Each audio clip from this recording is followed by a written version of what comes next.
Hello there. Welcome to Force Ghost Conversations. This podcast is your home for cozy deep dives into all things Star Wars and Lucasfilm adjacent properties. This is your host, Anthony King, and each week I will be joined by fans, creators, and believers in the principles from the galaxy far, far away to discuss the thematical elements from our favorite Lucasfilm properties.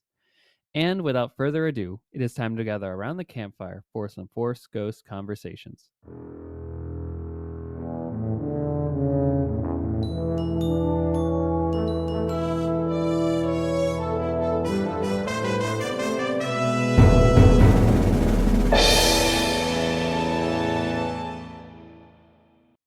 Hello, everybody. Welcome back to another installment of Force Ghost Conversation, your cozy home for deep dive discussions into all things Star Wars and Lucasfilm adjacent properties.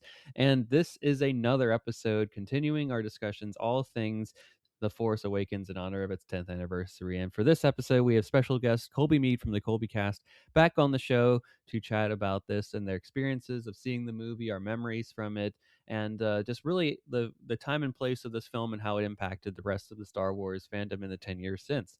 So it's a wonderful conversation. I hope that you all enjoy it, and I think it'll be another knockout episode, especially if you do the 1-2 punch of checking out last week's episode with Jen Subchak Chai Bankard, and then with Colby as well here. So I will admit I pre-recorded this episode because of the holidays, so I do not have any news that has taken place over the past week here to note. If there's anything that has dropped secretly since between here, I will cover it in an episode in the future. So just be forewarned on that front there. So no Cloud City gossip segment during this week, at least to a large degree. And that's kind of that there.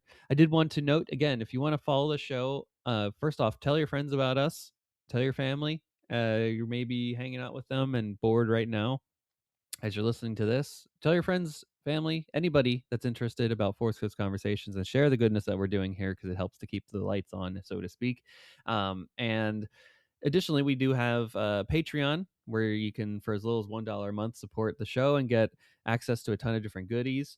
Also, we do have a TeePublic store where you can get Force Ghost Conversations merchandise. You know, you want a t-shirt, a hoodie, a pillow, anything like that with our logo on it to showcase that you are a fan of this podcast. We really appreciate it. We also, at the very simplest level, have many social media accounts via Twitter, Instagram, YouTube, TikTok, Threads, Blue Sky. You can just search for Force Ghost Conversations and we'll be there in some capacity. We'd love to continue these conversations with you on those platforms then. All the links, of course, to any of those things are in the episode bio here. So be sure to go check those out. Or episode bio, episode description. That's the better way to call it. It's in the episode description. Go check it out and let me know if you want to talk about some more Star Wars on those platforms then. Anywho, that's all that I had. I'm just rambling at this point. Let's get into our conversation with Colby Mead from the ColbyCast. Stay tuned.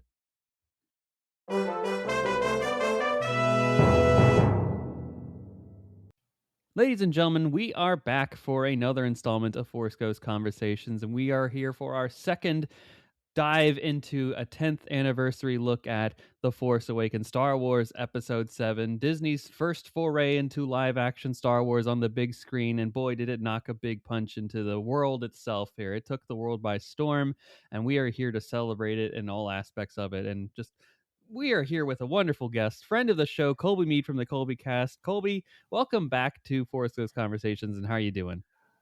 Anthony, I'm so excited to be back. I love talking with you. I love any opportunity I have a chance to chat about Star Wars with you. And I'm extremely excited about talking about The Force Awakens on its 10th anniversary. So I'm really grateful that I got the invite. So thank you so much. And I'm doing wonderful, by the way. I'm super, super excited.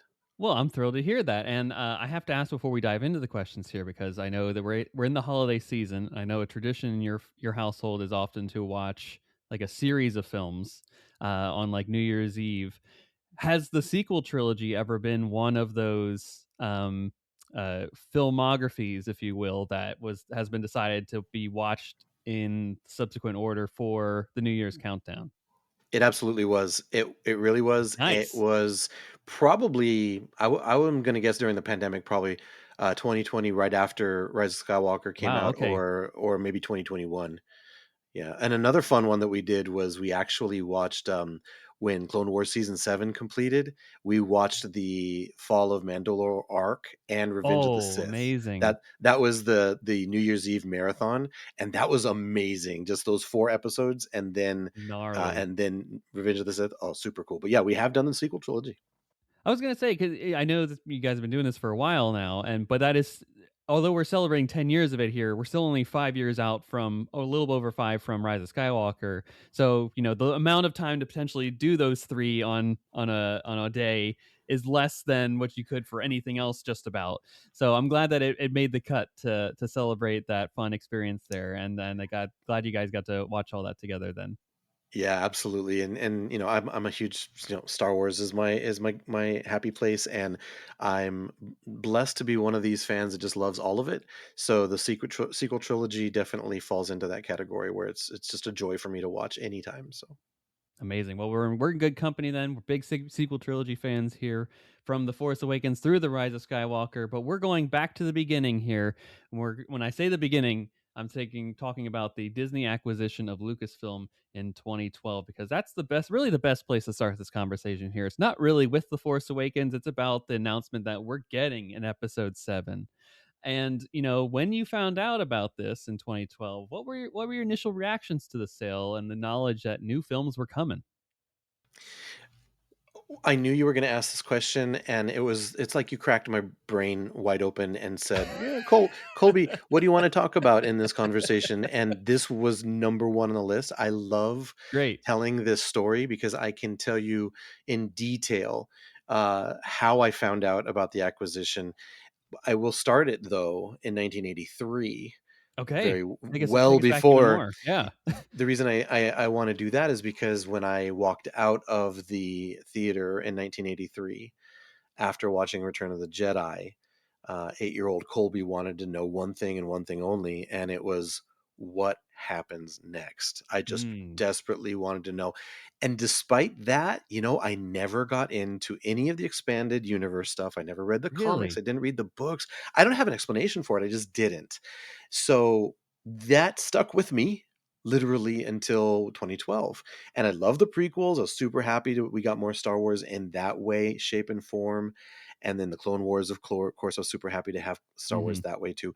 But none of it answered that question that I had in Mhm. 1983. Mhm. What happened next? And I was sitting at my desk in, was it October of I think 2012? it I was think it was October. Yep, that something sounds like about that. right. Yeah. October of 2012, I got a text message from my best friend. We grew up for a best friend that I was only like actually taking up physical space with for maybe 3 or 4 years, but then he moved back to his home state of Ohio.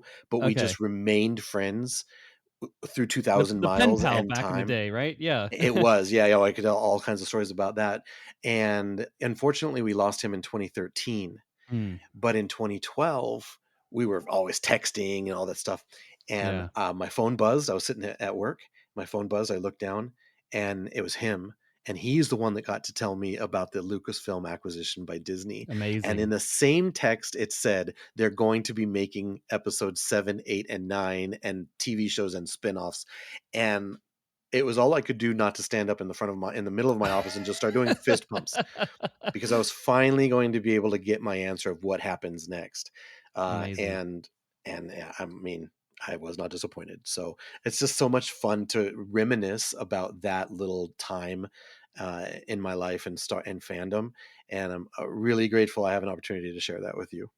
Well, thank you for sharing. I think that's awesome, and it's awesome that you have such a seminal memory of it too, right? Like Oh, I know yeah. the feeling of being at your desk and feeling like you're the only person in the office that cares about this, and you have to, keep your emotions in the cubicle down, like not to cause a fuss, a commotion. But I think this was a warranted, celebrated moment. You should have gotten up and just started. All right, everyone, work's done for the day. Let's go Yeah. home. Yeah. We got to Yeah. I rewatch got, Return of the Jedi. We got to figure out what happens next, guys. It's I over. got We stuff. Yeah. yeah, we got I, stuff to do. This is more important. You don't understand. 100%. Absolutely. But and I think that's a wonderful story. I don't even think I remember exactly where I was. I think I might have been in class or school or something like that, and then went home and then saw like the big announcement on probably like the internet, maybe Facebook or something like that, and it said Star Wars. And I'll be honest, there was some excitement, but I think there was also a little bit of fear in like my maybe not fear, but maybe anxiety, perhaps a little bit of trepidation, like a healthy skepticism. Maybe I wasn't afraid of like the Disney of it Right. all coming in Right. and like oh having to watch like the Disney logo before going into a new, all that stuff. um I think I was more concerned of like what the ramifications would mean because as a prequel defender for many years, I was Yeah. worried like, oh, are they going to retcon that? Like, are they going to Mm. say none of this matters anymore? They're going to feed into that toxic side of the fandom that was bullying me for liking that stuff back in the Right. day. Right. And fortunately, that didn't come to pass. But those were my initial concerns of like, I am so protective of this because it meant a lot to me. Please don't harm that at all. Please don't touch that. Or if you do, honor it, please. Now I know that there are many people at Lucasfilm that also very much love the prequels and will never dishonor it in any way, shape, or form. Also knowing that George, has been very clear of like, don't mess with like my stuff in many ways. um, so those are some of the trepidations I had initially. I was also like, if they really wanted to, they could not put the a long time ago in a galaxy far, far away intro to the new films. They could Yeah. also not do a crawl. They could not do the fanfare. John Williams could not come back potentially, and I was scared of all of that. And then as finally stuff comes out for the Force Awakens and the lead up to it, we'll get that into a second. But that ultimately subsided those fears, and then Yeah. finally seeing the film for the first time, like I remember 5 minutes into it, a big weight lifted off my shoulders. I've been carrying for about 3 years up to that point, which I think was great. I was a new person, renewed after this, maybe you could say, and then seeing it again the next night, I was even better the second time because I didn't have that same animosity maybe going into it.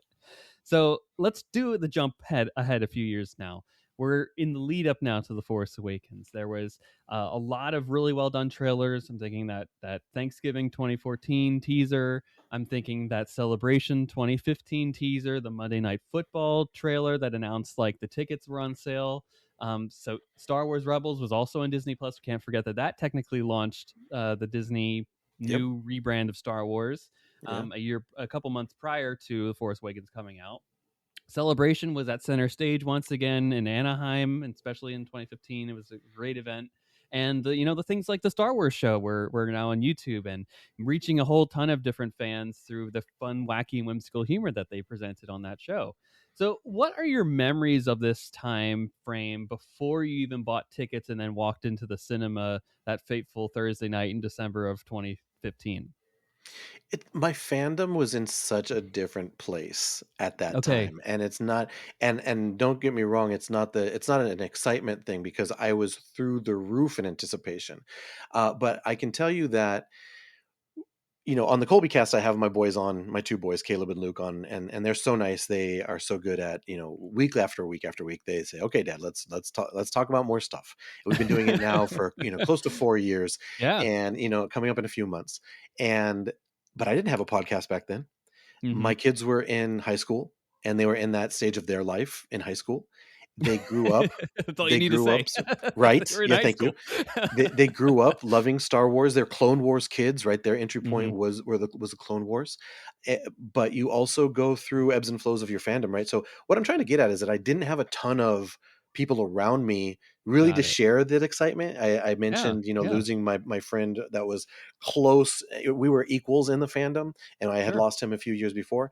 But I did have one other friend that I talked to from time to time that was a huge Star Wars fan. But wasn't recording podcasts. Social media wasn't quite what it It was wasn't what at robust. that Yeah. point, right? So what it is now, and so it was a very contained anticipation. Hmm. Fast forward to post Last Jedi, it had all changed.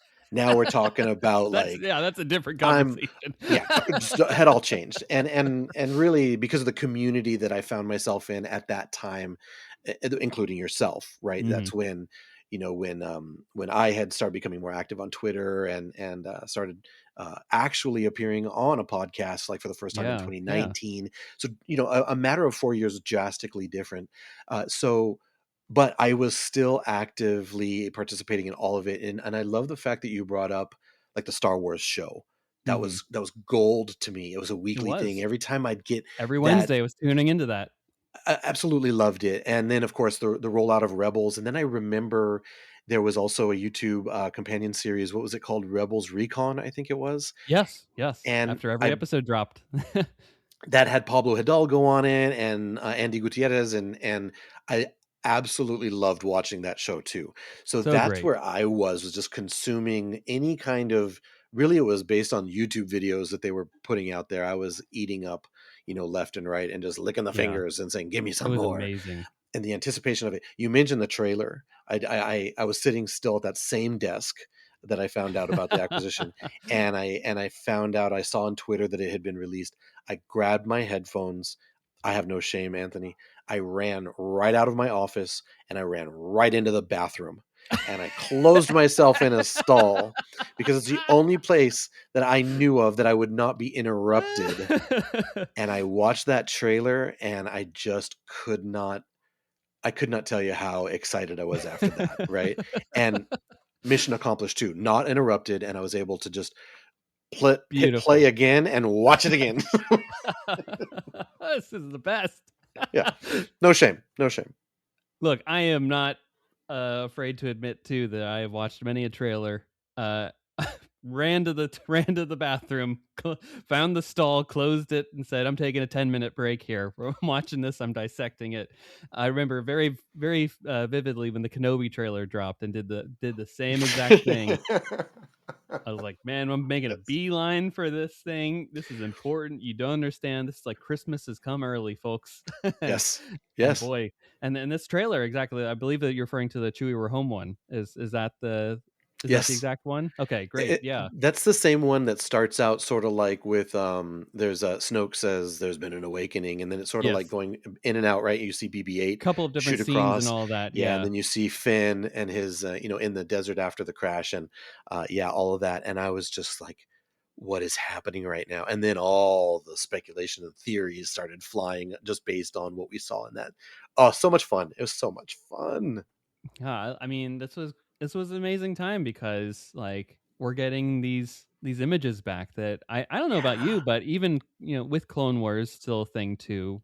Like, did you ever think that you'd potentially see another Star War on the big screen again after the credits roll? 2005 Revenge of the Sith happens, and like I don't know about you, but I felt at peace kind of once Revenge of the Sith comes out, and I'm like, okay, I don't need to see another one, but I'll take it if it happens. But like, Yes. I feel pretty content from 1 through 6 of a great saga that this is, and I'll celebrate it till my dying day. But wow, we're living in a new era now.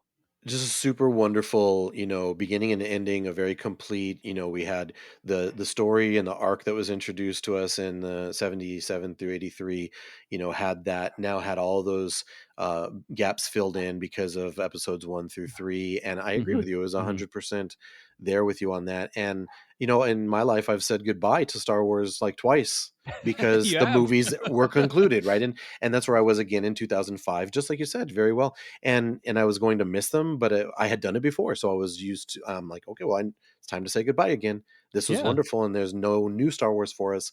But even though the Clone Wars were already in talks, like we had Yep. Yep. the Yeah, Tartakovsky, Filoni's is it already a Jin? taking meet. We had the 2D one, yeah, but Yeah. Filoni was already taking meetings with Hmm. George just as Revenge of the Sith is dropping. So like it was just So around the corner. but for me, it was different. It was just so different because we didn't know what was how was Star Wars going to work in animation, number one, and number two on Hmm. television, because it was all just movies up to that point. So yeah, just now you're right. We do live in this different world, so drastically different, where like it's an embarrassment of riches. It really is, right? Like you mentioned a great point there of like that was the way the world worked was you said goodbye to things in Yeah, the past. And yeah, now we don't say goodbye to anything. Nothing is it's true. ever done. Like, even they say like I'm seeing like okay, Stranger Things is having its final episodes here in the coming days. but there already is like an animated show in the works. They're doing like Yep. this play for Broadway or something like that, maybe the West Yep. End out in London. And they already have like ideas for spin-offs and whatnot. So stories don't end anymore. They don't have like a concrete, clear conclusion anymore. There's always some It's true. prequel, some sequel, and we don't have that. Like, all right, I'm putting this down. My collection is complete. My DVD shelf is now set up. I can pull out any chapter I want and watch it, and I'm good. But now, even Yeah. yeah, these days we're probably never going to be in a span without a Star Wars, whether it be a TV show, animated thing, live action show, movie, for the rest of our lives. As long as it keeps making money. As long as they As keep long making, as and they need to make yeah. money off the thing. Like Disney Yes. didn't spend 4 billion on this to not return on their investment. Absolutely, absolutely, Um, and I'd like to say as long as it keeps being good storytelling, but unfortunately, that's not even a prerequisite anymore. no, It's it's the not. money. It's just the We money, have to but, feed the machine, right? yeah, yeah, We yeah, have yeah, these streaming services now. They have to keep people subscribed, and what's the way to keep people subscribed is mining IP.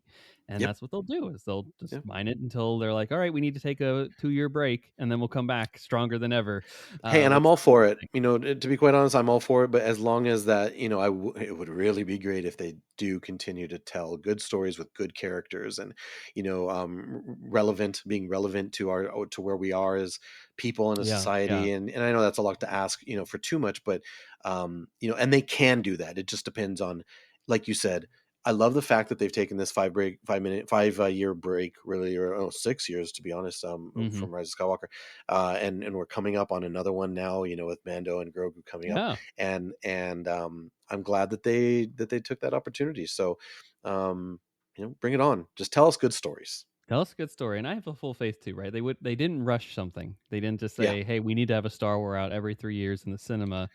They focused on other things, focused Indy 5, right? They focused yeah, on, putting together some good TV shows in the interim, right? We just got Andor, which we're all very blessed with.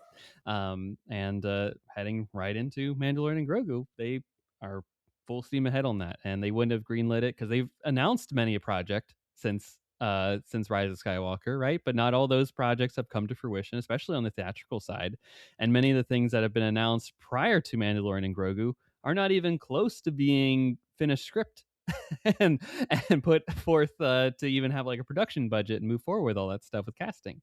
So like they're taking their time, and I think it's tough as a fan to some way because you're like, why are you telling me all this and you're feeding me like this content that I am expecting to come, but it hasn't. It's been years, right? But there's also that side of it was where I have to trust that there's a reason that hasn't come out yet. It's not ready yet for me to be seen, and I think we should all relish that as fans to say like, hey, they didn't just throw us some slop and say, hey, eat it, enjoy it, and you're gonna like it. What an important idea that is, and I am all for it too. I'm 100% behind you on that. I would much rather have them take their time and be sure, to turn out something high quality rather than just rushing things through to have things, because that's when you start to get, the quality just lessens, and they know what they have. They know They what they do. have. They know what they have it's a treasure trove.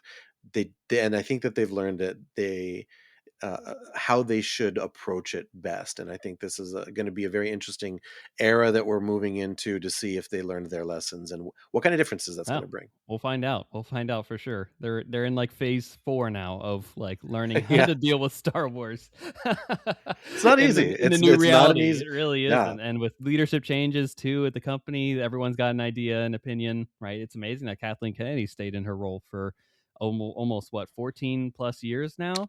yeah, I yeah. mean, she was instilled as Lucasfilm head at the sale, so like she's been Yep. in since Day 2012 in one. this role, day one, and she's still kicking as such. No, assume they're trying to find a successor. She doesn't want to do this forever, but it's good, and it's amazing to have that stability in this industry too, as there's Oh constantly yeah. people buying stuff out, new position heads coming in. A film doesn't do well, they're jockeying for position. Yep. All that kind of stuff happens behind the scenes that we're probably not aware of, that even happens on a daily basis. And thankfully, too, I would go crazy if I had to know what the ins and outs of the inner workings of an office in Hollywood itself, too. But anywho, let's take us into the first experience of watching this movie now. Where were you? What were your first reactions? And then the bigger question, how many more times did you go see it after that initial experience?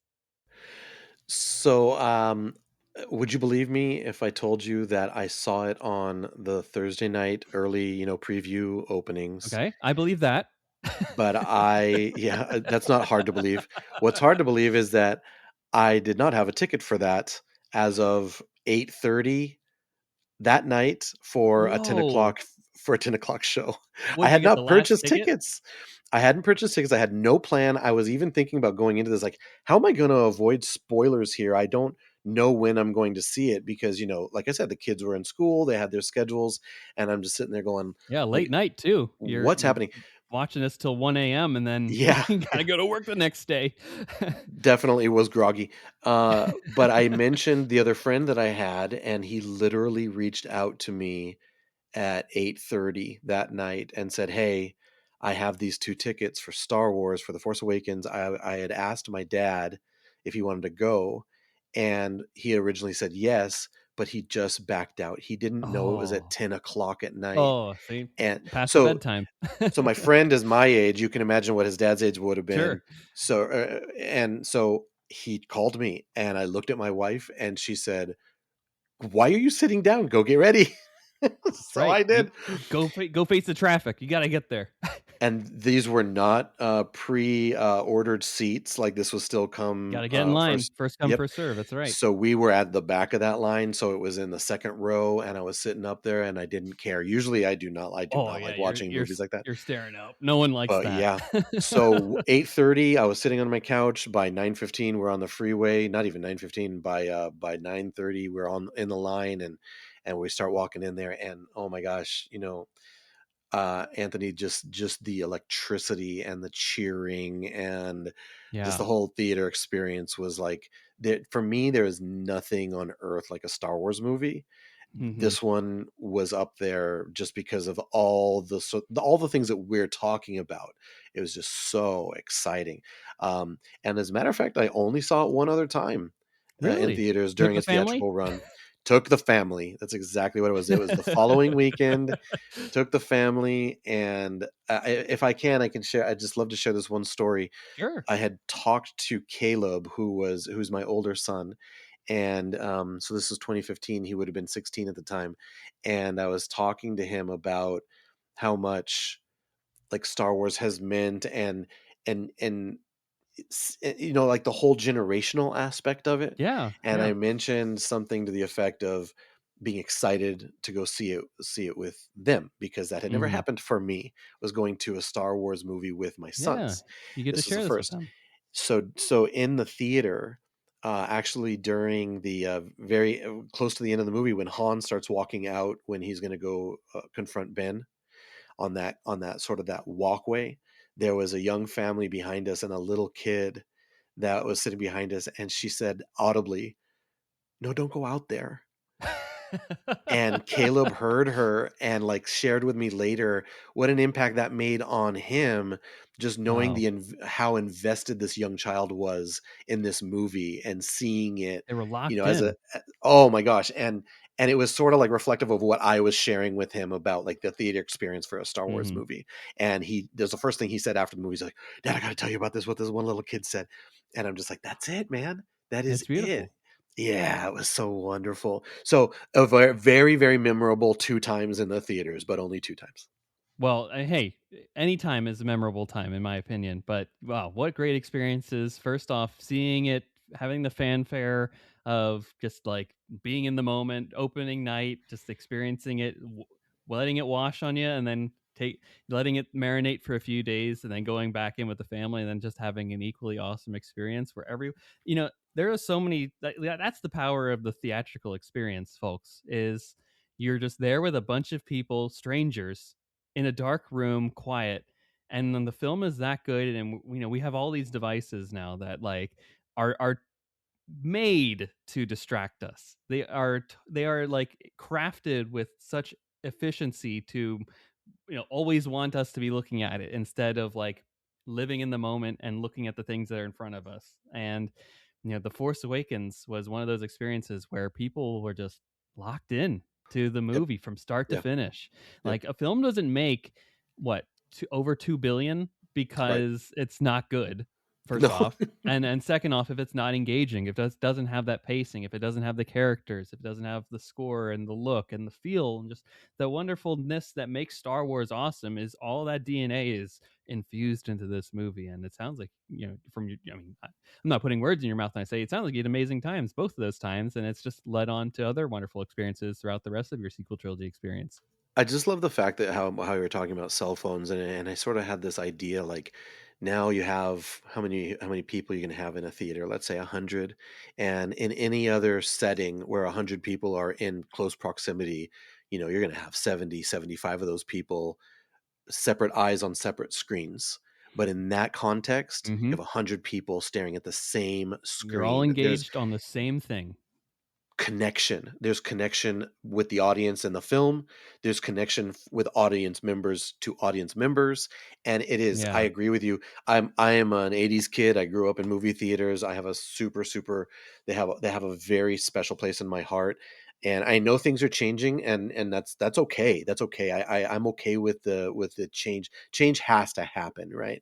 Especially with like this whole discussion about the Netflix and Warner Brothers Hmm. potential Hmm. merger and what that would turn movies into. But I remember, I don't know where this came from, but this idea has been in my head for a long time. Steven Spielberg and George Lucas were in the '80s saying this is not always going to be like this. Theater films Yeah, are they got going to lucky. become they're going to become more like events where you're Hmm. going to have a big push, and then because they knew how technology was developing and Yep. how people were going to be consuming in their homes, and this is like back in the '80s they're talking about this. And look, that's exactly what the They still reality have we're living in. VHSs coming out, and they're like, "This is It's gonna downside." be home entertainment, right? But still, I do really feel in my heart that it is such a big, important part for society that we come together at least for a certain time and Hmm. go and experience this together. I don't think it's ever gonna fully go away, and it may shorten, right? We Yeah. don't have theaters movies in theaters for 3 months anymore. We're lucky to have them for Oh 2 months, my gosh. so maybe it turns into 3 weeks, but boy, is that gonna be a wild 3 weeks of people going to the theater and watching, whatever movie's coming out to blow everybody's mind. So, yeah, it is. It's just a magical thing. I mean, just to even say like how different things are 10 years from now, right? If we're talking December 2015. I remember very vividly because I used to track this a lot, which was like, when does the Blu-ray come out for a movie? Now, Yeah. nowadays, it's like it feels like 3 months later, the Blu-ray's coming out. It's already on streaming or rent home video, whatever, what have you. Yep. Back then, streaming, forget that part. That was a whole other thing. Um, you were getting the Blu-ray roughly maybe 7 to 9 months Yeah. after the movie comes out. So that was the time frame then. When this movie was out, I remember being like, "Wow, I could still," because of how popular it was, even through January, February, March. I believe it came out. The Blu-ray came out in May, and I could still go to my local theater Yeah. and see it in the Yeah. cinema, which was unheard of for a movie to still be out in your cinema with multiple showings a day, not just the one at like 12 o'clock, or not even just like the $2 movie theater where they're playing secondhand films at that point. I could get the Blu-ray and watch it at home, or I could still get the theatrical experience at the same time too. And it blew my mind that this movie had that kind of legs, that stay power. But It really did. when it makes over 2 billion, that's what you get when you're And at the that's time number two in box office ever compared to Avatar. And that's Crazy. how it makes $2 billion, is having those kinds of legs, Yeah. and then you contextualize it against the 77 A New Hope, Star Wars. I work with a person. I was two, so I did not see, or I don't remember seeing Star Wars in theaters. But I work with a guy who was like 12, and he just loves talking about that experience where and that movie was in theaters for years, Oh, not yeah, months, completely different time years. too, right? The films just stayed in. Yeah, and, that thing was still in theater. In some theaters, you found it, maybe a month or so before Empire Strikes Back came out. Well, they did So, do a re-release before it came out because, yeah, again, without the home box office kind of how are you thing, you gonna didn't know? have Yeah, VHSs. Yeah, like people were like, "I forgot the movie came out 3 years ago. I gotta, retell me the things that happened, folks." And yeah, unfortunately, yeah, Star Wars has a crawl that does a little bit of that. But, there's a lot of power in the re-release for films back then. absolutely. Yeah, so just from my experience, I saw it too on that Thursday night. I had a wonderful so I actually was a junior in college, and I tried to be almost unspoiled as possible to this film. I watched the trailers, many a tear was shed at each of the intervals of this. I did not think this day would ever come. I tried to stay away from learning anything about the characters, so I was as fresh as possible going into these things. I'd seen the theories online, like, "Oh, what's that new lightsaber that Kylo Ren has?" And the cool visuals that are in the trailer about that too. And so I saw it that opening night, and I'm not IMAX 3D because my theater didn't have it, but Lebanon, Pennsylvania. Um, the Regal there. We saw it in 3D. I saw it in 3D. My mom was like, "I'm not going to go see this, but I will take you to go see it. I'll drop you off and get you pizza beforehand, and then you can go stand in line and go see it and tell me it was a good time later on." So watched it, absolutely loved it. I I don't think words can really put into meaning how. First off, that big weight that came off my shoulders when I saw, all right, a long time ago in a Lucas and a galaxy far, far away, the Lucasfilm logo, the fanfare, boom, Star Wars, and then the crawl, episode 7. Seeing episode 7 because they're like, oh, are they going to take away the episodes? Because no one's calling it. It's called Star Wars: The Force Awakens. I'm like, are they going to say? It's not Sure. like, oh, Star Wars Episode 1, The Phantom Menace. I Right. remember when I bought tickets, I specifically said to the lady, I was like, hey, I'll take one for Star Wars Episode 7, The Force Awakens. I made sure to say the entire title because I'm like, someone's got to keep the stream alive. Um, I love it. I will take this. I will carry this forever if I have to. So yes, that was like I was saying, the anxieties of like, okay, are they going to do these like integral things to this because it's a new era? I'm like, I don't know. Maybe they will. Maybe they won't. Seeing all that stuff, and then seeing Luke Skywalker's vanished as the first part of the crawl, I'm like, all right, we're back in it, guys. We are in this. Star Wars is back, baby. Yep. Let's have a fun time. And just weight off that shoulders. Love the rest of it. Had such a fantastic fun time with it. Saw it again the next night at the IMAX theater down the road, and then took a couple week break and then went to see it again in IMAX 3D when I was back in college again. So it was still again playing. So went to go see it Yeah. there on a Friday night as one does. And again, had such a wonderful blast with that thing again. And we were off to the races. We were back in a new era at that point. Star Wars was in the lexicon. There were fan theories everywhere. We'll talk about those in a bit. But it was here and to stay, and we are still in all of it, frankly, Yeah. all these 10 years later. Like it brought us back into the main conversation, and it hasn't left since. So like I was saying, we relaunched a new era of Star Wars, and one of the goals for this film was to reignite the feeling of watching the original trilogy again for fans both new and old. How successful do you think J.J. Abrams was in this regard, Colby? For my money, wildly successful. I Yeah, think yeah. this movie, J.J. Abrams, everybody involved had a very, very tall task. It was Mm, not easy it, to do what they ended up doing.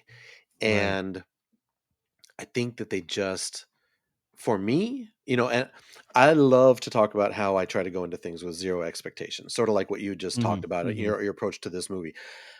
I haven't always been like this, but really it was the MCU that taught me. It was the MCU that taught me this. Don't I try to go in with zero expectations as Hmm. much as possible. I think for now I do a pretty good job of it, and I am a movie studio's best friend because I'm so easily pleased. I really am. I'm going to Just go to the entertain me, movies. right? I am like pre-formatted to enjoy this movie, any movie, because I'm spending, as a father of two and a family of four Hey, going you're to the spending movies. money. You want to enjoy this, right? You know what? I am not gonna. It's not gonna make me angry. This is not gonna be an unenjoyable experience. So I'm like sort of like defaulted to that. So doesn't make me a very good critic, but it makes me a great fan. And I would Hey, much rather the be a worst great fan movie is anyway. still better than the best day at work. So, I also am super attentive to the effort that it takes to make any kind of oh, movie, absolutely. whether it's a movie that involves 6,000 people, like a Star Wars film or a Marvel movie, or a movie that takes 100 people. These people put their Hmm. blood, sweat, and tears into this. It's hard to do, and I'm not in Agreed. the industry. I don't do it professionally, but I know enough to know this is hard work, and I'm going to appreciate that effort. So, Right. even all that aside, though, wildly exceeded my expectations. This movie Hmm. wildly exceeded them. It's an absolute joyride. And I rewatched it in preparation for our conversation. And I'm so glad because I hadn't watched it probably this year. I think Yeah, it's been gave you about a good year since reason to rewatch it, yeah. and it's just so enjoyable, and I think and I know that there's a couple points that we'll probably get to in more detail, but I think that it relies on just the perfect amount of nostalgia and Mhm, callbacks to mhm. the first one or to the original trilogy. I know that J.J. Abrams made a very, very big deal in the run up to it about using practical things Yeah. and because there was so much backlash against the whole blue green screen of the prequels and whatnot. Yeah, I didn't care too much about any of that stuff. It was to me it was just fine. But I know that the practicality of the filming process for J.J. Abrams was very important, and you see it. It shows. It really does.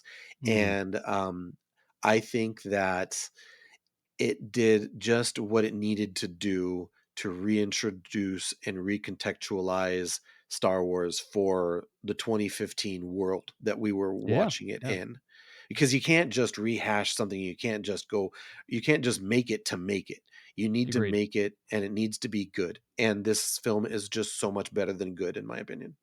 Oh, I agree. I mean, that should be the tagline right there, "This film is better than good." Yeah, yeah. That's it, Uh, guys, see you later, we're good, we're set. where's my paycheck? Give me Yep, money. Disney, I'll take it. Where's you can send it to this address, all So royalties much better accepted than here. good, the Colby cast. Indeed. I think it's exactly right there, right? He did exactly what he needed to reignite this passion and this fervor for not only just bringing back like the main cast of what I bet a lot of people didn't expect to get the main cast in the way that we got them in this movie, but that's a different conversation.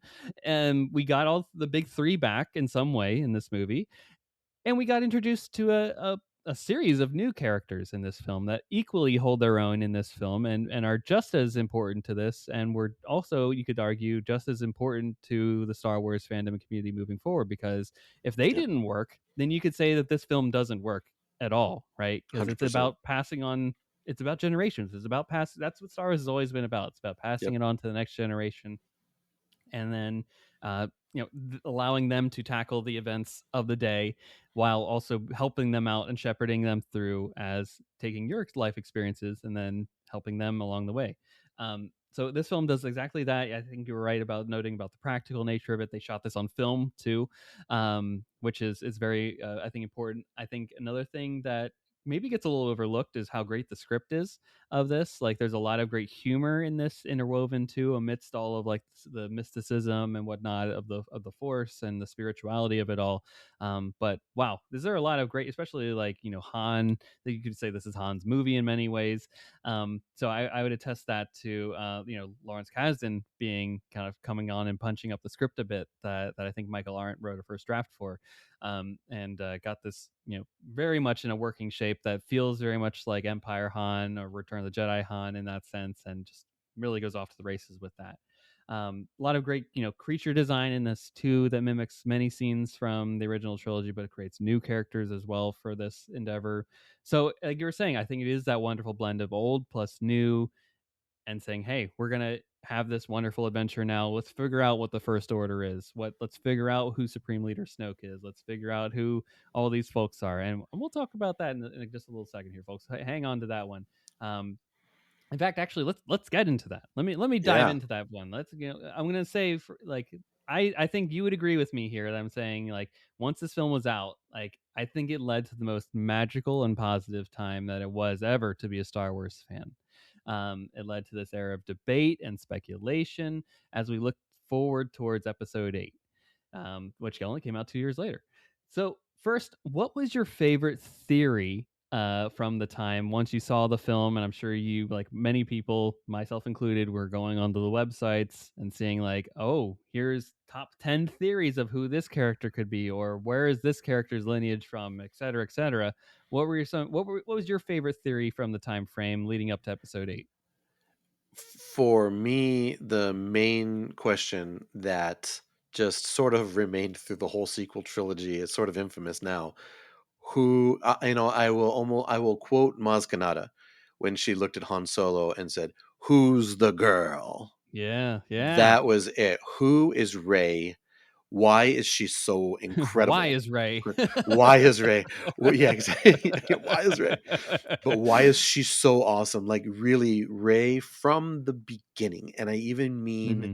from her introduction in the movie, was Yeah. just, to me, she's magical. She's a great character. I am so happy and very encouraged by some recent press that Daisy Ridley has done, still talking about the Ray movie that's Hmm. still Yeah. going to be happening. And Daisy Ridley Directly. said it.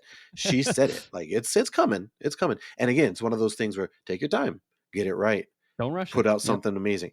And that was it for me. It was the central. My friend and I that saw it at that 10 o'clock showing, we walked out of the theater, and I remember him looking at me and saying, "So Ray has to be Luke Skywalker's daughter, right?" That's what he said to me. You were speculating out of the theater. We were still walking to the car. That's how, like, how quick it was. That was the number one thing for me. And and I, again, like, I part of the managing of my expectations also is managing my speculation. I like to call it Hmm. no expectation speculation. Yes. So Speculate responsibly, as we like to say speculate here. responsibly. So it's fun to talk about, but I'm not going to marry my hopes and dreams to a theory, Yeah. right? That's Yeah. just, that's, you're just If setting it yourself doesn't up. come out this way, then the film is trash. You ruined my childhood. Yep, Oh, that's exactly it. How if dare this you? can I just put my dibs on right now You to can. secure the spot for the Last Jedi 10th anniversary? You got Because it. You got it. please, I absolutely desperately love to talk about that movie. But yeah, so that's the whole thing. But it was, for me, it was that, I remember wrapping my head around, like, is there a way she could be a Kenobi? I know there was some Mhm. conversation about, like, Mhm. is there a way she could be, just because of, you remember, like, the articles started coming out when they started to dissect her vision and the Yes. Oh, dialogue yes. that was in there, and Kenobi was Oh, present, Kenobi's and, there like, twice. he's always there. And then they use Alec Guinness when he said Ray. So, yeah, like, it's, or And Ewan McGregor too. Ewan McGregor and Ewan No, yeah, McGregor, it's both of them. Yep. both of them. And that was, to me, the driving force, no pun intended, about the, who's the girl. And I just love Mhm. when Miles Kanata says that. So yeah, that's it. Also, you mentioned Snoke was a big thing. um Really, those, they answered so many questions about Ben Solo slash Kylo Ren in the movie, Mhm. that it didn't really, it led more to, like, the why does he have Vader's helmet thing? What is that about? And how does Sure. that work, kind of deal. But for me, it was just like, yeah, who is Ray? And to be honest with you, now that we're on the other side of all of it, I'm super satisfied with how they resolved I it. am too. Given I'm a fan of Ray Skywalker, I call her I Ray like the journey. Skywalker. Yeah, I me too. do too. I do too. And I'm all for it. So Ray is still probably the highlight for me for the entire sequel trilogy. And her role in this film and the way they kick it off is just, that was my driving fandom, was like, okay, Yeah. give me more Ray. I need to know more about this character. Can never get enough Ray, as I like to say here. Ray I agree. Skywalker too. Ray Skywalker, ladies and gentlemen. Don't forget Rise of Skywalker. She is one of the Skywalkers that rises in that movie.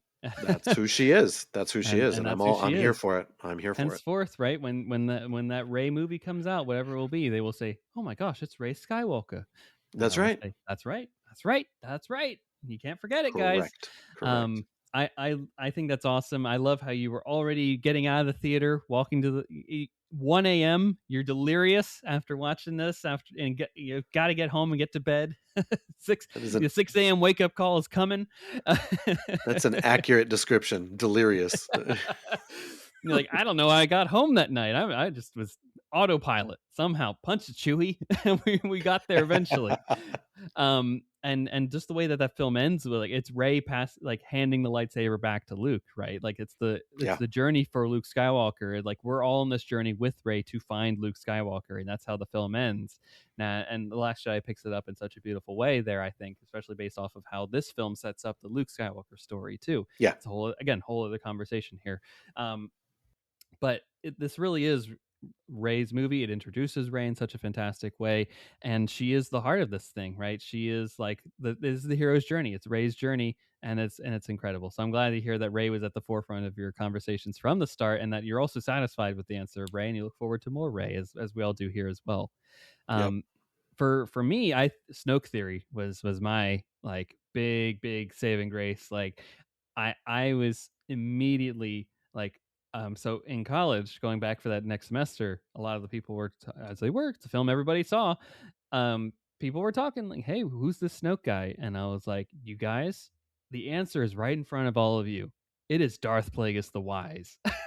and and no, it just went right over everybody's head, and I was like, "You all need to rewatch Revenge of the Sith." When Palpatine is like, he found the secret to cheating death, and Palpatine implies that he killed him in this, and in the Dark Places novel that is now Legends, he killed him, and you know all that stuff, guys, and maybe in this new canon, he doesn't kill him, or he tried to kill him, and it seemed like he killed him, but he's just been secretly maimed and just hidden in the shadows and in the unknown regions, waiting for the moment to strike. And when the Empire is down on its luck, that's when the First Order rises, and he's like, oh, and the new savior that comes in through the day. So it's really, I was trying to connect 1 through 9. I was like, hey, the real Phantom Menace the entire time here is Darth Plagueis, guys. It's right there. Believe me. Boy, was I wrong on that one. But again, it's okay to be wrong. I wasn't so married to that concept that I'm like, it's going to ruin everything that I've ever hoped for, believed in, wanted out of this franchise. And that's the healthy way to live your life. 100%. These people get paid to write stories, right? Writers go to college, they become screenwriters, they ingest this story as well as other mythologies and whatnot, and it goes through a variety of different committees and people that are also well versed in this stuff and have their feedback and edits to stuff, and then they come out with the end product at the end of the day. And like, great, I can make a story, but I'm also going to allow them that get paid to do it as well, and I'll trust it at the end of the day. I just read a statement by James Cameron, and I only read it once, and it was really quick, and he used bad words in it, so I'm not going to say it word for word. But In typical Jim fashion. Yep. Jim Cameron fans, yeah. He is somebody asked him about, like, how what's your response to people that basically dog on your Avatar movies and say that this is just like a waste of talent because you were spending 30 years on Mm. these movies. And his answer was basically like, when they write a movie and make it, they can have an opinion. They can Otherwise, have an opinion, that's right. he said they can bleep off. And and I'm like, you know what, you're right. Like, I'm not getting paid. I'm a fan. I'm having fun theorizing, like you said, responsibly. And The minute they start paying me to do something like this, then I can be critical of whatever is produced, and I'm not going to That's be right. like that. So, Until then, right? That's until why I then, feel like, again, it's that same deal of like you were saying so wonderfully earlier, right? When you go to a movie theater, you're expecting to have a great time. Like you're the yeah, best audience member because you recognize that it's a miracle that any film ever gets made, right? it Like sort of it is. is Yeah, a long process from start to finish, from getting it greenlit to actually getting the production budget to getting the cast and crew and like making sure no one gets hurt on set, because we forget that Harrison Ford had his leg accident because of that plane yep, crash that happened during the yep. filming of this. Like there Hmm. are so many things that can happen along the way. A new CEO comes in and says, "Hey, this is going to be a tax break now. We're going to shelve your film forever," even though it's like even up to the point that it just comes out, right, is a miracle. And the fact that you're watching this thing as it exists is like, wow. We should applaud any movie that ever comes out for just existing. And you know, that's why I just like, especially on like my letterbox account, I'm just like thumbs up or thumbs, like, will I watch it again? Great, it's a 5. Like Hmm. that, and most Yeah. of the things get 5s. Like if I won't watch it again, it's a thumbs down. Like that's my criteria. Like I'll never watch it again. Boo.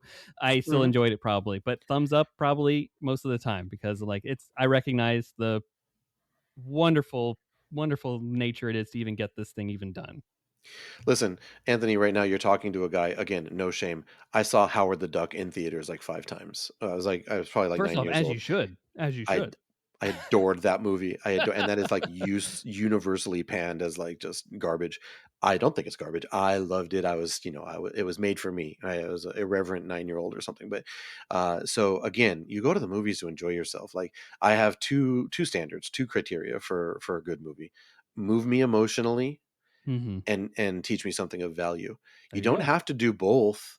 If you do And or both, then yeah, if if you do you're, both, then you're doing the two thumbs up kind of stuff. yeah, But if you do one or the other, I'm going to be a happy camper. If you don't do either, that's when I'm just like, again, not watching you again. But I'm not going to go out there and have like some kind of a hate campaign for it. I'm still going to well, that's appreciate right. the be like, Thank you, not for me. And then, but also, I wanted to touch on your Snoke theory. I think that's so much fun. That's such a fun theory. That was a good That's theory, right? that's a very well thought out, and I love that. And then also in like, more of the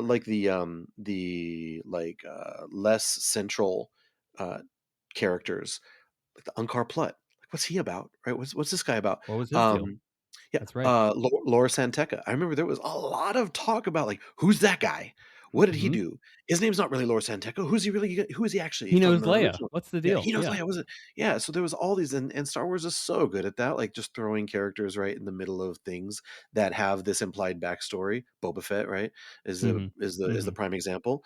But this movie does the same thing with just those 2 characters as well, and, like, all the backstory that they go into to make something rich and deep when you're watching it for the first time. Yeah. Ray is 1/4 portion. Why are you such a jerk, man? Like, what is this whole thing? You're like almost like a you're almost, it's just terrible. He's like a bad Mhm. guy, and you only need that one scene with just, you can just see it on her face, and it gives that, like, I want to know more about you. Like, why? What is that Yeah, about? why You did you know? get so curmudgeon-y over the years? Yeah, yeah, yeah, exactly. It's No, another good thing that this movie does. absolutely, and you're absolutely you're like you're poking, like, the concept of this, like, tip of the iceberg storytelling that this film really has at the forefront of what it does Yeah, here. yeah. And that leads me into really my next question here, because with the tip of the iceberg storytelling, you get a lot of questions, but not a lot of answers. And then that allowed people over the next 2 years to go, like we were saying, rampantly wild with speculation. And you could argue maybe that was a double-edged sword, because that's what they wanted, was people to like have like the Pandora's box open, and then wow, everything's a possible theory here. Nothing is off limits until there is got some level of guidance to rein us all in. And you can maybe say that it led to potentially a lot of the fandom problems that we'd some see come to place years later, like opening night of the Last Jedi. I'm already seeing hate articles about, like, well, this ruined everything of my experience from the Force Awakens and whatnot, because I got an answer I didn't like. What do you think about that? Do you think that this era, although arguably the biggest high that we've ever had, helped to start the downfall to where we're kind of at now, where it's like, okay, now they feel really emboldened to just like be hate campaigns online? Wow, it's such a valid, and well said and astute point. Like, we have experienced the top of the mountain and the deepest of valleys, Mm-hmm. right? Just really, even you could shrink it down to 2015 to 2017, right? And then throw 2019 in there, and you Yeah, had the whole solo stuff in between as well. And it's like, what is happening? And yes, you're right. I don't think that the rampant speculation hurt The Force Awakens. It helped The Force Awakens. Like, we're it talking about did. $2 billion in theaters for months and months and months. But boy, oh boy, did it end up being something to contend with going further. I don't think it hurt Rogue One. Rogue One had No, Rogue the One was fortunate to not be connected to this era. And boy did it help, right? It was like literally its own thing, and it was very successful. It was very compelling storytelling, great movie on all levels. But man, once that Last Jedi come out, that's when you really, and you're right. I I walked out of, and I know that we're not talking about the Last Jedi, so I will try to contain myself. But you are right. I walked out of that theater going, like, the question that I asked, that we were asking after The Force Awakens, was, who's the girl? The Hmm. question I asked myself after The Last Jedi was, what just happened? But Yep. in for But in a me, in good my way, experience, right? in the best way, Anthony, Yeah. in the best way possible. Like, my youngest, Luke, he looked at me after we walked out of that theaters, because we did see it on Thursday night, the three of us and some friends. Awesome. And Luke looked at me and he goes, I didn't even feel like I was watching a Star Wars movie, Dad. He Mm. said that, and I agree, That's the and best compliment too, right? high praise, I think. But I do think, but I also, again, it was just that next morning when I started listening to podcasts and started to Hmm. Hmm. ingest some of the feedback, going like, what is this? What is happening? Is this how it? What? I was so Did we disappointed in watch the seeing same that. movie? What are you talking about? Yeah. So, and I think it was as a result of all that speculation. So yeah, framing it as a double-edged sword is just a really, really well way of putting it. A really, really good way of putting it. Very well Yeah, said. So thank yeah, you. I yeah, mean, like, it was one of those where we got some answers to that, and it's like I was already seeing the comments like, "Oh, I why did I spend 2 years speculating?" I was like, "You got to, right? You got to spend 2 years speculating. That should be fun. exactly, Like, that's the exactly. fun part." But you couldn't let go of that being your personality, was that. And, like, when you made your Snoke theory your thing, you made your T-shirts and your buttons and whatnot, and then you found out, like, maybe at least what The Last Jedi presents is, like, it didn't matter who Snoke was. Right? Like, he didn't need an answer. Like, he Right, was a castaway pawn figure. right, right. Um, you maybe can agree with that, or just like you can like that or not like that. But the fact that you didn't get the answer that you wanted because you thought it was like a betting game, so to speak, and like you had to be right. And Right. like I feel like this would come up so much again, like especially for the last season of Game of Thrones. And it doesn't matter what everyone really thinks about it overall, but a lot of the big problems I think that the fandom overall had with it at large was like the betting of like who's going to live this episode, who's going to die this episode, and it was like a sports betting kind of situation here. And like that Yeah. took away all the fun and enjoyment of it rather than just So true. enjoying what's presented on screen and Yeah. ingesting it and then taking the lessons from it, learning from it, trying to become better people as a result of what we are seeing these characters that are fictional Yep. play out on a large space opera scale. And finding out at that time Ray's a nobody, like, okay, fine, sure, what does that mean for her? Let's find out. uh Kylo Ren gets to become supreme leader now. He's rejecting everything light side here. Luke Skywalker throws away the lightsaber at the first moment we see him with it, right? These are some big swings, and I'm Yeah. glad that they took the big swings, because you could argue, we'll get into this question in a little bit here, but you can argue maybe The Force Awakens plays it a little too safe, right? It's Mm. reigniting the interest in fandom to everybody, right? Are they taking the big swings? Maybe not. Luke Skywalker isn't in the movie at all. Like, that was the Yeah. safest. Maybe the biggest swing is killing off Han, but like that's, as any fan of Star Wars will know, Harrison Ford has been campaigning for that since Empire, right? So Yeah. like that's not a big swing when he's probably in JJ's ear every corner turning like, hey, kill Han. I don't want to do this Yeah. anymore. My leg hurts. Yeah. All that stuff. But having it being a meaningful sacrifice too, and then we'll Yeah. see that what that really means pay off again in episode 9 too, which is a wonderful sequence and scene that pays that whole thing off across all of this here.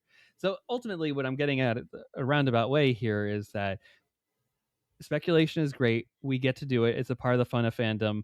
Remember when you like I implore all those people to remember when they were kids playing video games or on the recess like playground, imagining what the stories could be with their action figures and whatnot, and then saying like, great, I made a fun story in my head, and it's okay to let it go. It didn't have to Yeah. play out exactly that way, and for so many people they couldn't let go of that, and it led to all these problems. And in both ways too, because when Last Jedi came out, there were so many people that made it their personality to love that movie, and that's okay too.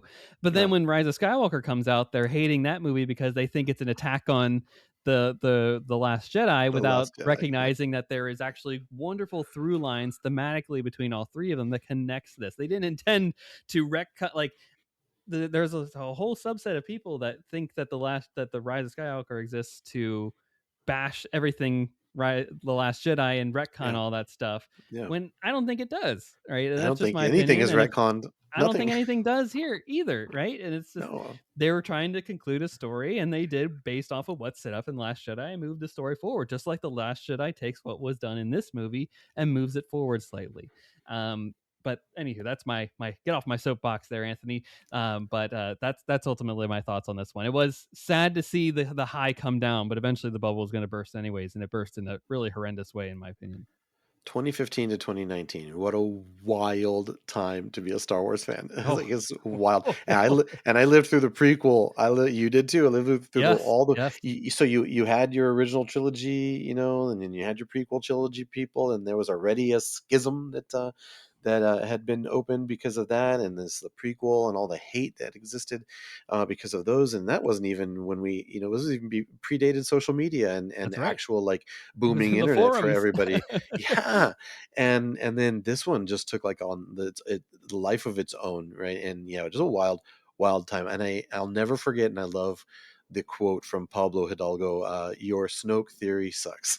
That's It's right. like, That's right. Don't get let it attached to it. go, Let it let go. it go, let it Let go. it It's go. okay. The wild thing that you bring up there is noting how there was such a vocal fandom, maybe minority. I don't know how big it was, right? We'll never know, frankly, of people that bashed the prequels when they came out.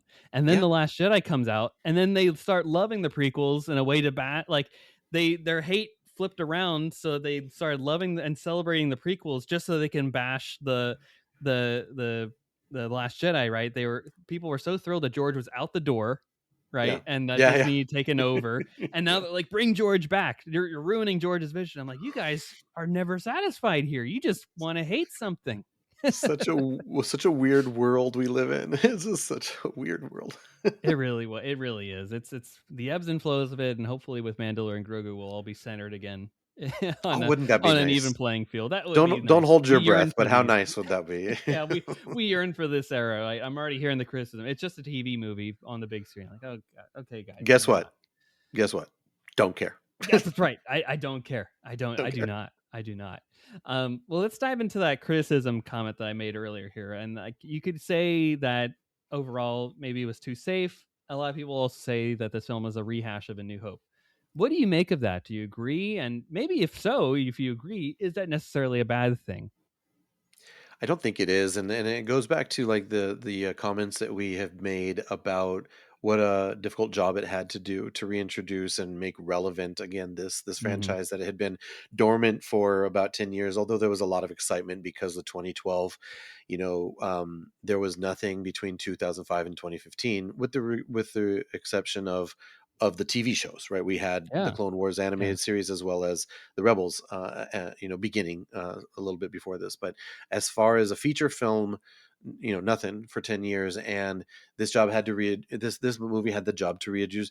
I'm a big believer that movies are made by the society that makes them, right? They Yeah. reflect Yeah. the Their time and society. place. Yeah. You can almost It was very interesting. I took a history class once that we actually watched Russian films, Hmm. and we viewed them as primary source material.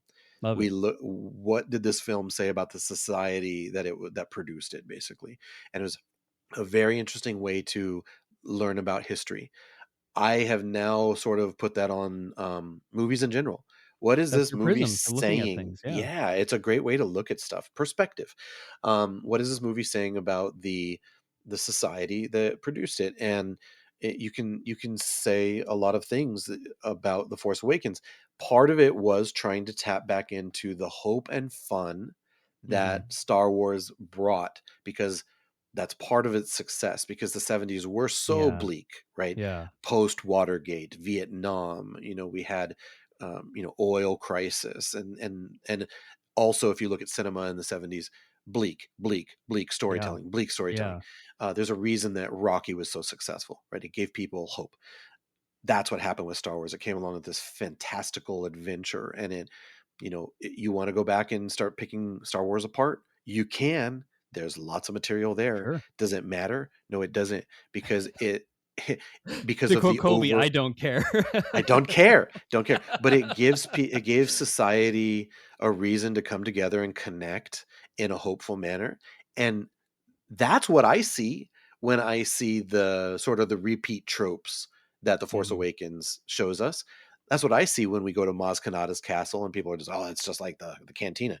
Yeah. But it's a 2015 version of that. What can you learn about the people that are watching this by watching that film and comparing it to the Mhm. cantina scene in Mhm. 1977? You can learn things from that. Sure. So I'm all for it. I think it hit the sweet spot of taking the familiar things from a New Hope, because we all knew that it needed that kind of stuff. We needed to replicate some of those feelings for it to be successful, and it did those things in the right way, in my opinion. Yeah, I mean, you could also say too, it's for the first time made by a director that was a fan of Star Wars, Yeah, right? yeah, Not yeah. actually just Mhm. George. being in there, or someone that George kind of proxy hired and then was meddling behind the scenes with. Um, like, this is a guy that watched A New Hope. I think he was maybe 10 or 12 or something like that when A New Hope came out, and then Yeah, loved it, and then said, "Hey, now I have finally the sandbox to make a Star War. yeah. What does my life experience as a Star Wars fan say that I'm going to make the best Star Wars film that I can make?" And that's the output at the end of this is The Force Awakens is directly that answer there. So you're going to get homages, and that's a part of Star Wars is the ring theory of it all, right? Episode 7 relates to episode 4, relates to episode 1. There's so many parallels between Phantom Menace and A New Hope as well. Like, it's all there too. The same sequence of the act structures and whatnot, desert planets, the unknown child, the hero's journey, right? Going off on this incredible wacky adventure. The big space battle at the end. Those are all aspects of this, and the character tropes too that also apply in there. But there's also so much new that's thrown into this as well that kind of rounds out this and fleshes out this new take on the Star Wars galaxy in a wonderful way. I'm a huge Stranger Things fan. Hmm. Like I said it recently because I rewatched all 4 seasons in anticipation of the current fifth season. I'm not going to spoil anything. I won't go too much into it because this isn't a Stranger Things podcast. But I am going to draw a parallel here. Stranger Things is praised for the references that it makes to other movies, Yeah. to other times, to other Yep. eras. Yeah.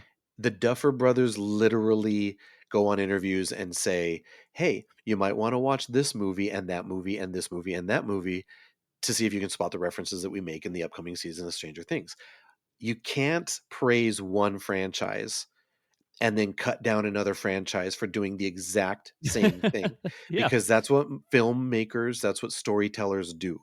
They put their influences in their story, and it's up to us to either like them, not like them, or just not care about them. But it's Exactly. in every single story. So yeah, I won't criticize a film like The Force Awakens for doing what I love all movies for. I'm not going to ruin anything for Knives Out, the new Knives Out movie, Wake Up Dead Man, but there's a Star Wars reference in it. Sure Just is. so happens to be written, produced, directed, or whatever by Ryan Johnson, our friend from The Last Jedi. And when it happened, I just smiled from ear to ear and I just loved it. Absolutely. So don't, don't yuck my yum, right? Don't That's yuck right. my yum. So, And you know, and you could argue JJ comes back for Rise of Skywalker too, which is also the most wildly different of all these, maybe you could say. yes. yes. So, if he's staying true to form and maybe homaging and talking different dialogue and plot parts from an original film, definitely Rise of Skywalker is not Return of the Jedi. So, like, he he changed it up, if you will. Yeah. Like, that's not a Yeah. criticism of at No. least the Rise of Skywalker. So he is Yeah. capable of playing all different ways in the sandbox there. But this is 2015 him saying, "Hey, I'm making a new trilogy here. This is how I think is the best way to do it. Take it or leave it." And most people took it. Yeah. So many people. So many people indeed. So we're gonna end on a positive note here. What are your favorite moments within this movie? And feel free to list them all. Jen Subchakchai Bankard was on last week to share, and she was like, I could just list the whole movie. So if you want to list the whole movie, feel free to go ahead. I'm not stopping you. Well, anytime I get a chance to steal anything from Jen Subchakchai Bankard, I'm going to. So copy paste, copy Copy paste. I'm paste. here. Like I sat down with a notepad and I started to watch the movie, and I literally was just I wrote the very first thing on my notes. Anthony, it says first shot, the pan down Pan down. Yep. from the crawl, and then you see the Star Destroyer, splitting Jakku in half, and then the little one pop With the out of it, lights and flickering inside that like troop yes. transport. Yeah. Yes. Yeah, I mean, from that moment, like, it was different than any other pan that we had seen, and the pans for Star Wars movies are a big deal. Like, they're all different, and they all have Hmm. meanings, and I thought that that one was beautiful. That village scene, like, I literally could just go beat by beat in the movie. What I will this was the hardest question for me, Anthony, to be quite honest, Oh, because great. I mean, I didn't have enough Luke paper. Skywalker is vanished. Right. Yeah, yeah. Let's just I literally have had it playing on a screen here while we're talking, and it ended and I started it over again. Redo it. Yep. This I think this Star Wars movie, this is the funniest Star Wars movie for me. Like I laugh Great. you mentioned the dialogue, right? I think it is so witty and so funny, like legitimately fun, funny moments. Han looking at Chewie and says, "Oh, you're cold," when they're on Circular Base. Right after looking at Finn saying, "That's not how the Force works." Yeah. Finn in this Listen here, movie, big deal. yeah, big deal. How he calls him big deal. And then one time he calls him Solo, and he's just like, "Did you just call me Solo?" He's like, "Oh, sorry, Hans, Mr. Solo." Finn is so good. Han, Mr. Han, Mr. Solo. Yeah. Um, all every single new character that we're introduced to, I think their introduction is just incredible. Mhm. I'm including Poe in that. You have the whole Finn situation with the Yeah. bloody hand. Yeah. Um, Ray's introduction, how do you not love this character from just her introduction? You see her being a survivor, you see her being, she's basically not even a second class citizen in the society that she lives in. She lives in the gutted frame of Of a an walker, AT-AT. yeah. The whole cool thing with the bread, when she poured the thing and then the bread sort of just pops up Mm, this, so, and then you see her markings every day. Then she goes out and sits down, puts an X-wing fighter pilot helmet on, and just it's whimsical. It's all she doesn't yeah. even say anything. There's no words in her introduction Nope, until she nope, just goes that and great says score in the background. just that great, and that theme from the beginning. Mhm. But Kylo Ren, the first time we see Kylo Ren and the blaster bolt, I Oh, remember stopping feel that like midair. Oh, so cool. that. Oh, I didn't know you could do that with the Force. That was a moment, right? Right. It's like it was That's not how the amazing. Force works. I exactly. I think that I really do think that the first 35 minutes of this movie, and really if I were pushed to push it further, I could, but especially the first 35 minutes of this movie is perfect. Is Yeah, absolutely yeah, perfect. yeah, And really that's, and that's even going before Han shows up. it's even before Honcho's. It takes them to the point where they're leaving Jakku. So, Yeah. like every moment in those 35 minutes, to me is just amazing. But the other big ones to me, is followed up right actually on the other side with the whole poisonous gas, the Mhm. interchange between Ray and Finn and BB-8 with the whole like, droid, please, I don't speak that, and she's Yeah. pointing to the thing. No, no, no, absolute gold. All of it, love it. I'll skip ahead really, really, really quick, although I have other things because I can't not mention the interrogation scene Mm, between Kylo Ren and Rey. powerful. I think it is so well done, and it made complete and total sense in my opinion why Rey would be just so naturally gifted with the Force. Like Mhm. she's defending herself literally in that sense, Yeah. in that scene, and she has no other choice. She's a Right, survivor. right, She's a right. fighter. So she has realized that she has this ability to defend herself in this way, and she does, and it's amazing. And then, of course, I think one of the most powerful scenes in all of Star Wars, and made more powerful by the Rise of Skywalker and the mirror that we get of it, is Mm. the Han and Ben scene at the end. The use of light there, right, with Yeah. the blue bathed face then turning to the red bathed face, and you just don't know what's happening until it happens, and you're like, I couldn't believe it. Like, so this film is filled with just absolutely memorable moments. Those are literally like a criminal uh review of some of them, but I literally could be like, yeah, just all of it. All of it. Like Han says to them, yeah, it was true, It's true. all of it. Yeah, all of I it. mean, it is, and you're entirely within your rights to say, "Hey, the entire all the film, all of it. It's all great. Love it. Don't yeah, from start to finish. Give me all of it." I loved everything that you said there. Right, all the whimsical moments, the great humor, that climactic moment there where Han is killed Yeah, by his own yeah, son on yeah. that very non OSHA walk path there with no guardrails whatsoever. But he had to, right? He had to try to save his son again, and he does save him later on because of that moment. So it is a worthwhile sacrifice there. Yep, yep. So it all pays off ultimately in the end, folks. So go watch your Rise of Skywalkers to see how that concludes out.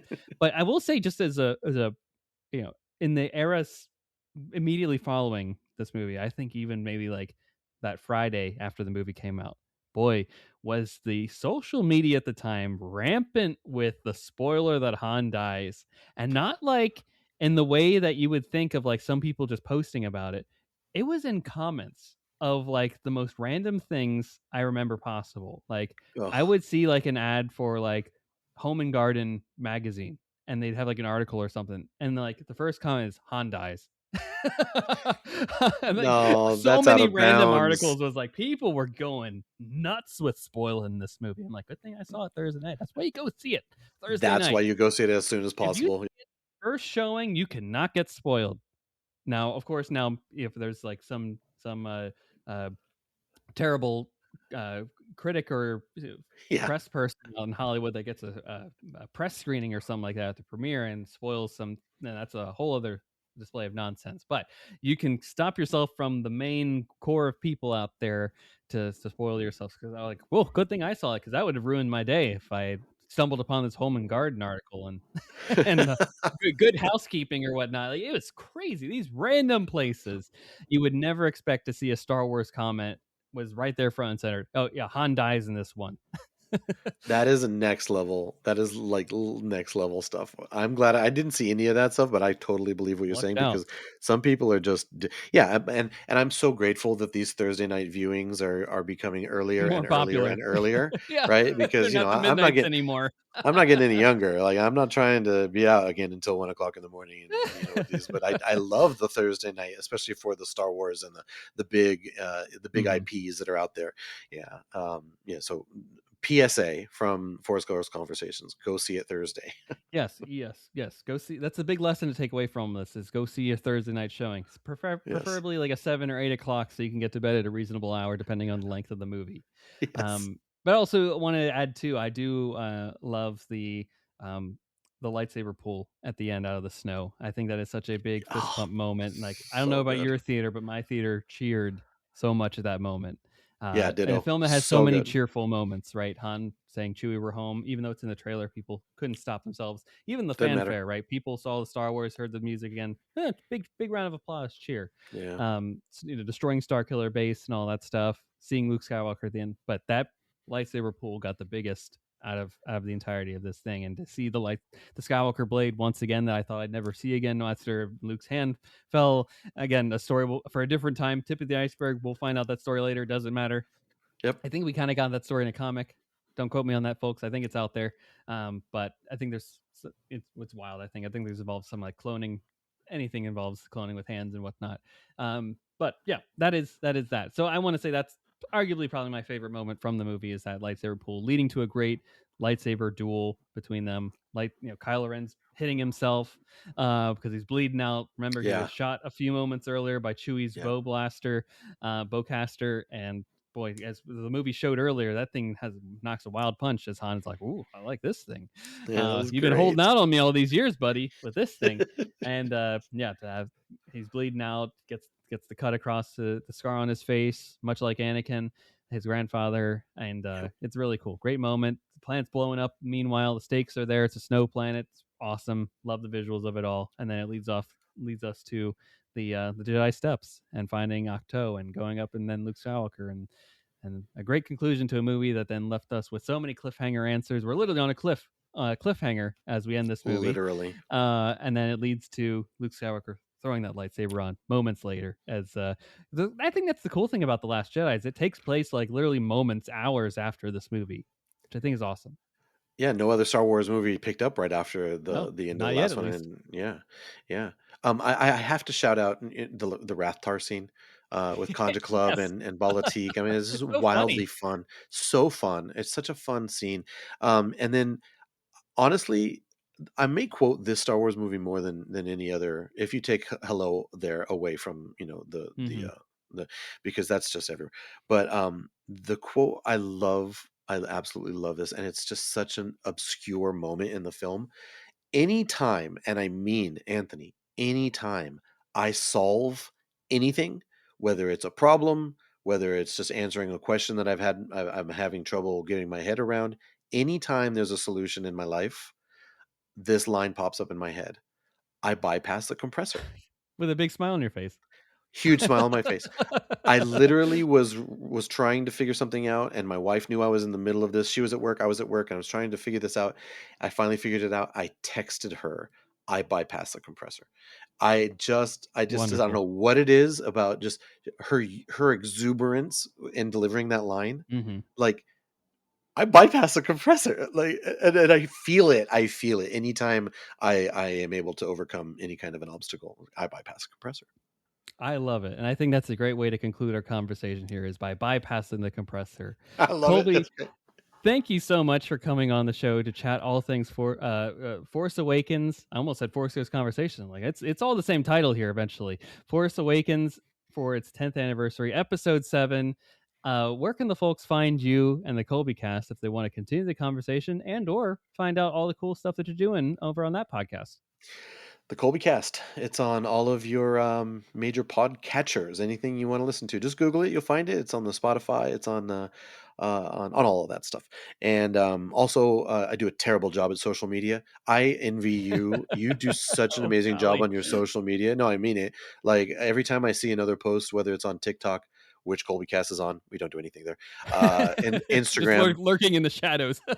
I will do some stuff on Instagram, probably more than anything. I'll put stuff on Threads, also there, also on X. But I see your stuff everywhere, and I'm just like, I hear Donald Glover's quote from the first Spider-Man movie where he's being interrogated by Spider-Man in a very Mm, bad way, mhm. and he says, "Hey, a little advice: you need to get better at this part of the job." That's what I feel about my social media work. But yeah, we're on all of that, so you can reach out. We are doing a lot of Stranger Things talk right now Mhm. because I'm just It is the obsessed with it. I season, love it. yeah. I'm spending the holidays in Hawkins. That's what we're doing. So we're all pumped because we have theater movie tickets to go see the finale New Year's on New Eve. Year's. We're going to see New Year's Day because Ooh. I'm old. So New Year's Day for us, and then I intend on doing as much talking about it as I possibly can. That my kids will let me because they're just like, Dad, you want to talk about Stranger Things again? And I go, I could just do this. Can I talk about Stranger Things until Mando and Grogu comes out? That's my question. You mean that's a good But you can try. lots of Stranger Things stuff, but we love to talk about music, movies, TV, sports, Colby Cast. So we weekly have wonderful conversations with my kids. They are getting busier and busier at life, and they still make time for dear old dad. And I can't Oh, thank them amazing. enough. It's and we have a fun time. So hey, give us a listen and let me know what you think at any of those unmanned social media posts. Wonderful, folks. Yes, go give the Colby Cast a follow on all social platforms and give them a listen to Holidays in the Hawkins. I like it. Or Hawkins for the holidays? What's the Yeah, phrase that we're spending the doing there? holidays in Hawkins. That's what we're doing. Spending the Holidays holidays in in Hawkins. Yeah. Hawkins. There you go. I like it. I like it. Yeah, celebrate New Year's Day, or even New Year's Eve too, if you don't want to get spoiled. Right? How are you going to do a whole day without not getting spoiled? There. I guess that's the question here. We just talked about go see it the night before the preview night, so you don't get spoiled. I mean, this is the ironic part about it is I could literally watch it on my couch that night and then go see it That's in the true. That's theaters. right. But I forgot. Yeah, you could technically see it. I managed to. I did not watch any of Volume One. It came out on Wednesday before Thanksgiving. I did not watch any of them till the Friday just because of scheduling. I managed to stay away from all Wow, spoilers. It helps when you don't pick up your phone, to be quite that's true. honest. That's true. It's also helpful in a busy holiday too. A lot of cooking, Yeah, lot of setup, lot of all that stuff gets 100, involved. 100%. And then you were like, I am finally able to relax. Deep breath, turning it on, and dum. There you go, right into it. That was very good. Yeah, thank you. Well, folks, this has been a blast. Thank you so much for joining us for our Force Awakens 10th anniversary conversations. Hang in there, folks. We're almost there. This has been a true pleasure to celebrate this movie for its 10th anniversary. Somehow, also the same year of the 20th anniversary of Revenge of the Sith. So many anniversaries happening at the same time. I mean, when this film came out, it was the 10th anniversary of Revenge of the Sith, which is also a wonderful statement to say then. And crazy to say now that they're both celebrating major milestone anniversaries, but we're here for all the anniversaries as we're now in this era of everything's a decade old now. So get ready for more conversations in the coming Decembers about rehashing. Hey, this film is now a 10 years old. Oh my gosh, we're doing it. We're doing it. Colby's already set up for the Last Jedi one in 2 years, so get ready for that one, folks. It's just around the corner. And we'll be back in your podcast feeds next week with a brand new episode. And until then, may the force be with you. Take care.